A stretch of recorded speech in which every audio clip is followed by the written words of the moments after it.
Друзья, если вы слышите характерный звук при прохождении ям, он такой жесткий, достаточно характерный. Чаще всего в автомобиле Mitsubishi ASX, ну в данном случае мы ремонтируем его, этот стук издает вот этот замечательный предмет, нижняя шаровая. У нас это по левой стороне, она запрессовывается, что очень удобно. Здесь подвеска весьма себе ремонтопригодна, поэтому покажем, насколько быстро, удобно можно перепрессовать шаровую. Ну и вы воочию увидите люфт, когда мы ее снимем. Погнали!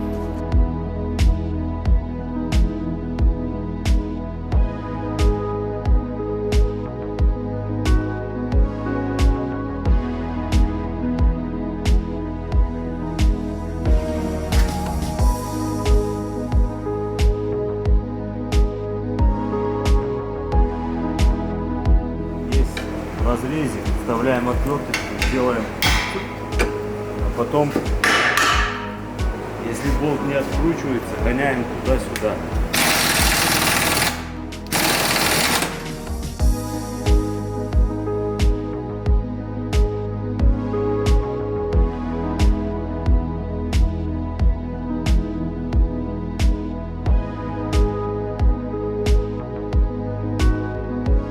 Новая шаровая прессовывается, ставится стопорное кольцо, потом одевается шилин.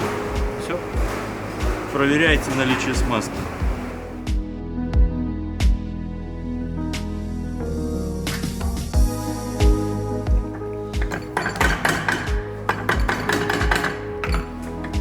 Колпачок сверху.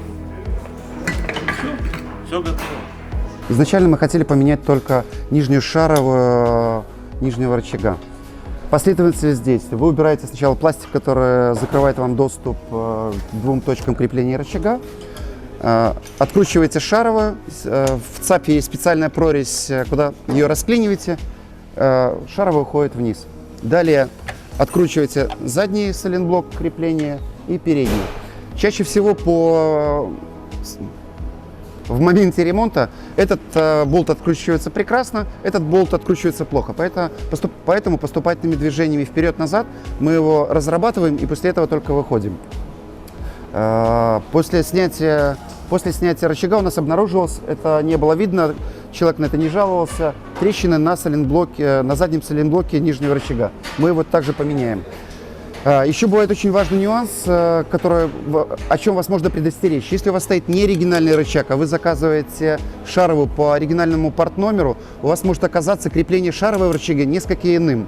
Есть шаровые, которые с бороздками, есть шаровые гладкие. И, соответственно, будьте готовы к тому, или если вы ремонтируетесь очень далеко или во второй половине дня, лучше возьмите шаровую двух образцов, которая с креплением с бороздками, либо гладкую, так как получилось у нас. После этого подвеску собираем в обратной последовательности. И ключевое, вот этот болт мы зажимаем только на яме после того, как машина нагрузилась и стала под своим весом на колеса. После этого только его закручиваем. Это очень важно. Если вы это не сделаете, то и закрутив этот болт в воздухе, то у вас его будет просто скручивать и вырывать. Это крайне важно.